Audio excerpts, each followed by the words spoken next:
But first, Georgia hosted the 92nd Annual American Farm Bureau Federation Convention in an icy, snowy Atlanta, January 8th through the 11th.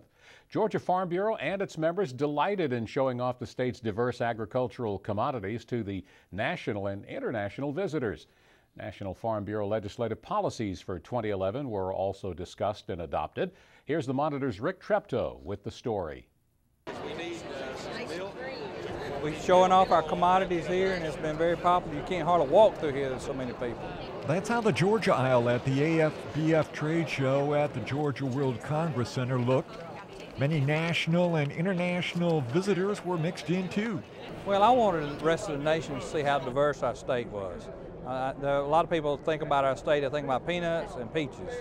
Welcome to the Georgia Beekeepers Association booth here at the American Farm Bureau meeting.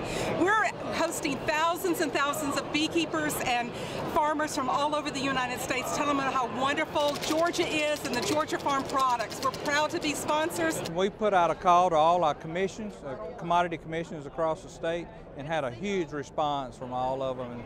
And the commissions are financed by checkoff dollars, and these are checkoff dollars that work here promoting these commodities.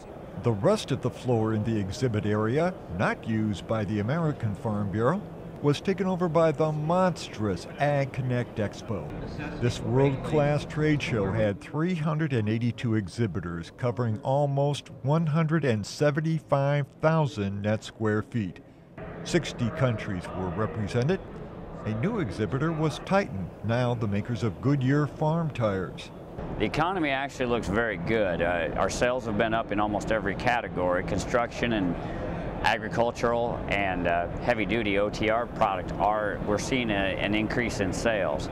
The only negative in this is raw material pricing is going up. So all manufacturers basically instituted a price increase in January, and we're looking for possibly 1 to 2 more this year due to the fact of natural rubber. Producers seem to be very positive. Case IH's Scott Rosh said the state-of-the-art equipment is being purchased not just to grow more acres. There is the trend of producers getting bigger, and mainly driven by having issues regarding finding available labor in their farming operations. So they are going to larger equipment. And Case, along with all the manufacturers, are improving their equipment. They do listen to their customers.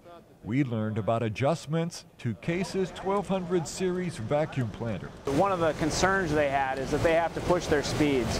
They don't want to, but oftentimes if a rain is coming, they'll go a little bit faster in the field than they'd like to.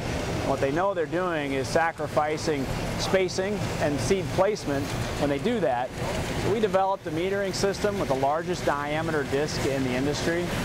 Most traditional metering systems tend to favor a round seed or a flat seed. This one doesn't have a favorite. We tell growers, pick the genetics and let the seed size fall where it may. You can see here, we're actually metering a wide range of seed sizes and metering it very consistently. Some farmers at the Case exhibit were doing just what the show was intended for, shopping. We got some pieces of equipment we're looking to trade in and upgrade and try to be a little more efficient in some pieces. We are. The producers seemed optimistic that even though seed and other production costs are soaring, many are looking for bargains on a new picker or harvester. Oh yeah, absolutely. There's a lot of things that I hadn't seen before and a lot of new technologies that I'm interested in and would like to see and talk to people about it. To be able to keep a strong ag economy, the voting delegates to the 92nd Convention approved policy for Congress to maintain a stronger oversight over regulatory agencies like the Environmental Protection Agency. The Georgia delegates, led by Farm Bureau President ZIPPY DUVALL, wanted to make sure they maintained the strong safety net in the current farm bill. It served us well in the state of Georgia, and we feel like that those things could be continued. If there's cuts to be made in the farm bill, we want to make sure that each part of it's cut equally and that they not take it out in particular one part of the commodity program.